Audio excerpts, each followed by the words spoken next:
ಇತ್ತೀಚೆಗಷ್ಟೇ ಮದುವೆಯಾಗಿದ್ದ ಜೋಡಿಯೊಂದು ಮೇಘಾಲಯದಲ್ಲಿ ಹನಿಮೂನ್ಗೆ ತೆರಳಿದ ವೇಳೆ ಗಂಡನನ್ನ ಹೆಂಡತಿಯ ಕೊಲೆ ಮಾಡಿಸಿದ ಘಟನೆಯ ನೆನಪಿನ್ನೂ ಮಾಸಿಲ್ಲ.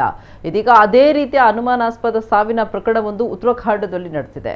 ಪತಿಯೊಂದಿಗೆ ರಜೆ ಕಳೆಯಲು ಬಂದಿದ್ದ ದೆಹಲಿಯ 27 ವರ್ಷದ ಐಟಿ ಉದ್ಯೋಗಿ ತಂಗಿದ್ದಂತಹ ಹೋಮ್ ಸ್ಟೇ ರೂಮ್ನಲ್ಲಿ ನಿಗೂಢವಾಗಿ ಸಾವನ್ನಪ್ಪಿದ್ದಾರೆ. ಪಿ ರಾಧಾ ಗಾಯತ್ರಿ ಮೃತ ಮಹಿಳೆ. ರಾಧಾ ಗಾಯತ್ರಿ ತಮ್ಮ ಪತಿ ಸೌಮ್ಯ ಶ್ರೀಚರಣ್ ಜೊತೆ ಮೈಸೂರಿಗೆ ಪ್ರವಾಸಕ್ಕೆ ತೆರಳಿದ್ರು. ಶ್ರೀಚರಣ್ ಕೂಡ ಐಟಿ ಕ್ಷೇತ್ರದಲ್ಲಿ ಕೆಲಸ ಮಾಡ್ತಾ ಇದ್ದು ಪುಣೆಯಲ್ಲಿ ಉದ್ಯೋಗದಲ್ಲಿದ್ದಾರೆ. ದಂಪತಿ ಹೋಮ್ ಸ್ಟೇಗೆ ಆಗಮಿಸಿದ್ರು. ಕೊಠಡಿಯಲ್ಲಿ ತಂಗಿದ್ದ ದಂಪತಿ ರಾತ್ರಿ ಮದ್ಯ ಸೇವಿಸಿದ್ರು ಅಂತ ಮೃತಳ ಪತಿಯೇ ಹೇಳಿಕೆ ನೀಡಿದ್ದಾರೆ. ಬಳಿಕ ಇಬ್ರು ನಿದ್ರೆಗೆ ಜಾರಿದ್ರು.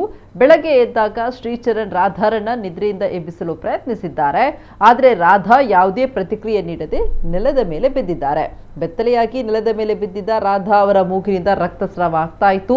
ಕೊಠಡಿಯಲ್ಲಿ ಹಾಸಿಗೆಯ ಮೇಲೂ ರಕ್ತದ ಕಲೆಗಳು ಕಂಡು ಬಂದಿವೆ. ಅಲ್ಲದೆ 2 ಖಾಲಿ ಮದ್ಯದ ಬಾಟಲಿಗಳು ಮತ್ತು ಆಹಾರ ಪದಾರ್ಥಗಳು ಪತ್ತೆಯಾಗಿವೆ. ಈಕೆಯದ್ದು ಆತ್ಮಹತ್ಯೆಯೋ ಕೊಲೆಯೋ ಅಥವಾ ಮದ್ಯ ಸೇವಿಸಿದ ಪ್ರಮಾಣ ಹೆಚ್ಚಾಗಿ ಘಟನೆ ನಡೀತಾ ಎಂಬುದರ ಬಗ್ಗೆ ಹಲವು ಅನುಮಾನಗಳು ಮೂಡಿವೆ.